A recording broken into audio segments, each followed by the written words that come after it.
E mais uma vez você caiu no mesmo pecado. Você já disse a si mesmo várias vezes que mudaria. Você tentou muitas vezes mudar, mas sempre volta ao mesmo ponto. Aquele ponto de partida onde você está no fundo do poço do pecado e tudo que você quer é voltar para a presença de Deus. Mas você não consegue mais porque você já tentou de tudo, mas no fim, nada mudou. Recentemente, uma pessoa comentou em um vídeo meu falando a respeito desse assunto, falando que se afastou de Deus por causa do pecado e que já pediu perdão diversas vezes, mas sempre repete o mesmo erro, de modo que já não sente mais arrependimento e que se sente como um demônio dentro de casa por ser o único que não tem intimidade com Deus. Bom, vamos lá. Segundo a Bíblia, o que faz separação entre Deus e os homens é o pecado. Quanto mais pecamos, mais normalizamos o pecado. Imagine, por exemplo, uma pessoa que não gosta de mentir e que ela, na verdade, odeia isso. Agora imagine que essa pessoa, em uma determinada situação, acaba mentindo. Quando ela fizer isso, ela vai se sentir horrível, vai se sentir muito mal por ter feito aquilo. E se essa pessoa continuar a mentir outra vez, ela vai se sentir mal de novo. Mas se ela continuar nesse caminho, mentindo e mentindo, pouco a pouco ela vai normalizando aquele comportamento. E mesmo que ela ainda entenda que isso é errado, ainda assim vai continuar fazendo, porque agora ela normalizou esse comportamento. Quanto mais repetimos um determinado erro, mais normalizamos aquilo. É importante entendermos que quando chegamos em uma situação onde fazemos a mesma coisa muitas vezes, é muito difícil abandonar aquilo, porque nós nos acostumamos com aquilo e acabou virando vício que agora sempre desejamos mais e mais. E mesmo que isso nos faça se sentir pessoas horríveis, ainda assim, continuamos a fazer a mesma coisa. Dito isso, agora entendemos por que é tão difícil abandonar aquilo que nos atrapalha.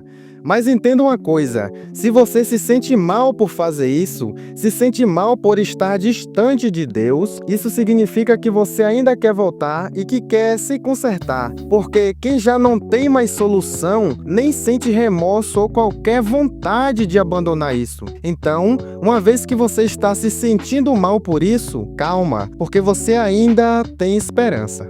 Então, o que fazer agora? Olha, não adianta querer resolver tudo de uma vez. Vamos fazer uma coisa de cada vez e assim, pouco a pouco, vamos voltando para o lugar que precisamos. Muitas vezes, focamos apenas no pecado que cometemos e esquecemos o caminho que nos levou a pecar. Até porque ninguém peca do nada.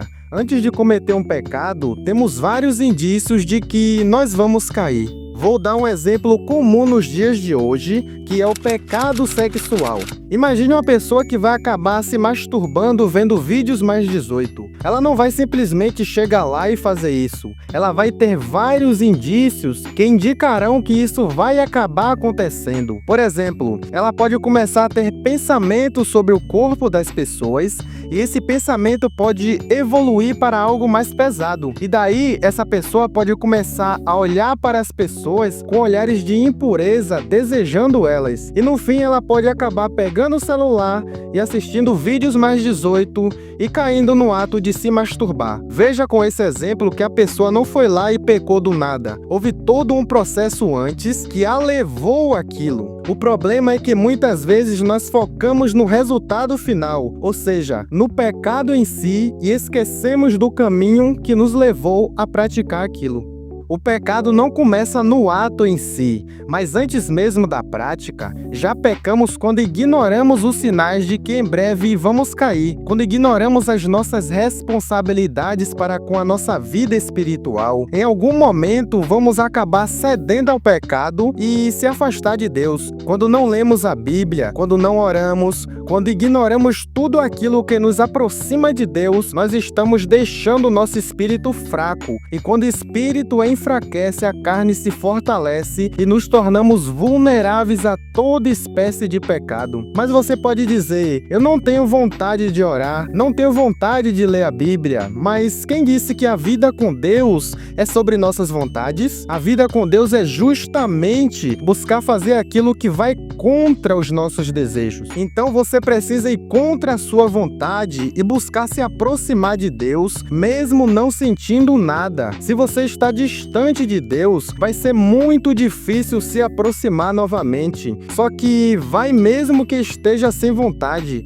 e pouco a pouco você vai voltando a se sentir mais próximo dele. Comece com algo simples. Comece, por exemplo, a ouvir um louvor quando acordar pela manhã e sempre que puder ao longo do dia. Com o tempo, comece a ler a Bíblia e depois, mais adiante, comece a orar e a apresentar tudo isso que você está passando diante de Deus em oração, e você vai ver que pouco a pouco você vai lentamente se aproximando dele. Mas lembre-se, não tente fazer tudo de uma vez. Vai com calma, dando um passo por vez. Talvez você esteja se sentindo para trás em relação às outras pessoas por causa disso. Talvez por pecar e por não planejar sua vida, você se sinta atrasada em relação a todos. Mas eu já fiz um vídeo falando exatamente sobre isso. É só clicar no vídeo que está aparecendo aí na tela e eu te vejo lá. Que Deus te abençoe e até a próxima.